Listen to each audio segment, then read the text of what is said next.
أعوذ بالله من الشيطان الرجيم. بسم الله الرحمن الرحيم. الحمد لله وكفى وسلام على عباده الذين اصطفى. أما بعد فأعوذ بالله من الشيطان الرجيم. بسم الله الرحمن الرحيم. محترم ناظرین، آج سے ہم انشاءاللہ قرآن مجید کا ترجمہ اور مختصر تفسیر انشاءاللہ شروع کر رہے ہیں، اور کوشش کریں گے کہ تفسیر مختصر ہو اور عام فہم ہو تاکہ تمام ناظرین اس سے فائدہ اٹھا سکے اور ان کے سمجھ میں آ جائے۔ تو شروع کرتے ہیں سورہ فاتحہ سے۔ اعوذ باللہ من الشیطان الرجیم۔ بسم اللہ الرحمن الرحیم۔ الحمد للہ رب العالمین۔ سب تعریفیں اللہ ہی کے لیے خاص ہے جو تمام جہانوں کا پروردگار ہے۔ الرحمن الرحیم، بہت بڑا مہربان نہایت رحم والا ہے۔ مالک یوم الدین، روز جزا کا مالک ہے۔ روز جزا سے مراد قیامت کا دن ہے۔ مالک یوم الدین روز جزا کا مالک ہے۔ ایاک نعبد و ایاک نستعین، ہم تیری ہی عبادت کرتے ہیں اور تجھ ہی سے مدد مانگتے ہیں۔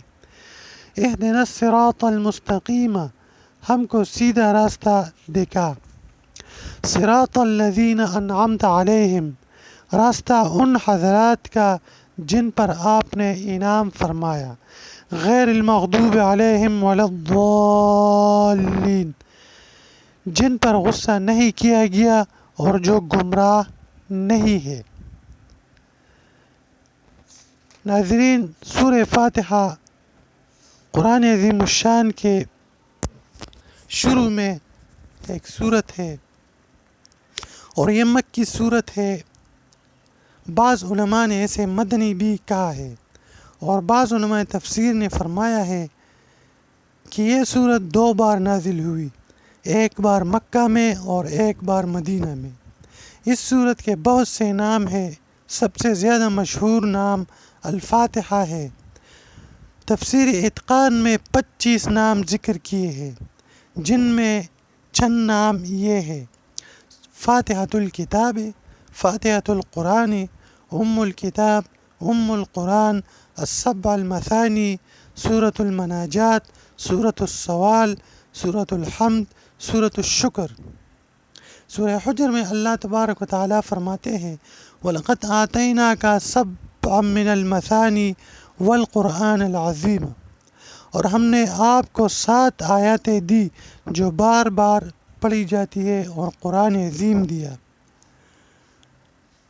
تو ناظرین کرام، سورہ فاتحہ بہت زیادہ فضائل والا سورت ہے، اور نیت نیک ہو اور اس پر پختہ عقیدہ ہو تو ہر بیمار پر دم کر کے چف کر کے اس کو اللہ تبارک و تعالیٰ شفا نصیب فرماتا ہے۔ تو ایک مرتبہ پھر ترجمہ کو دیکھیے۔ بسم اللہ الرحمن الرحیم۔ الحمد للہ رب العالمین، سب تعریفیں اللہ ہی کے لیے خاص ہے جو تمام جہانوں کا پروردگار ہے۔ الرحمن الرحیم، مالک یوم الدین، بہت بڑا مہربان نہایت رحم والا ہے، روز جزا کا مالک ہے۔ ایاک نعبد و ایاک نستعین، ہم تیری ہی عبادت کرتے ہیں اور تجھ ہی سے مدد مانگتے ہیں۔ اہدنا الصراط المستقیم، ہم کو سیدھا راستہ دکھا۔ راہ حق کو دکھانا اور مطلوب حق تک پہنچانا، یہ سب کچھ ہدایت کے مفہوم میں داخل ہے۔ مدد مانگنے کے ذیل میں جہاں اور باتیں ہیں وہاں ہدایت کی طلب بھی ہے، اور در حقیقت ہدایت ہی مخلوق کے لیے سب سے بڑی نعمت ہے۔ اسی لیے اللہ تبارک و تعالیٰ نے آیت میں فرمایا: اہدنا الصراط المستقیم، ہم کو سیدھا راستہ دکھا، یعنی اے اللہ ہمیں ہدایت نصیب فرما۔ صراط الذین انعمت علیہم، راستہ ان حضرات کا جن پر آپ نے انعام فرمایا۔ غیر المغضوب علیہم ولا الضالین، الضالین، جن پر غصہ نہیں کیا گیا، یعنی جن پر غضب نہیں کیا گیا اور جو گمراہ نہیں ہوئے۔ یعنی اللہ پاک سے بندہ مومن سوال کرتا ہے، اللہ پاک نے فرمایا مجھ سے ایسے ہی سوال کرو، صراط الذین، ہمیں ان لوگوں کا راستہ دکھا دیجئے جن پر تم نے انعام کیا اور جن لوگوں پر غضب نہیں کیا اور جو گمراہ نہیں ہے، ان لوگوں کا ہمیں راستہ دکھا دیجئے۔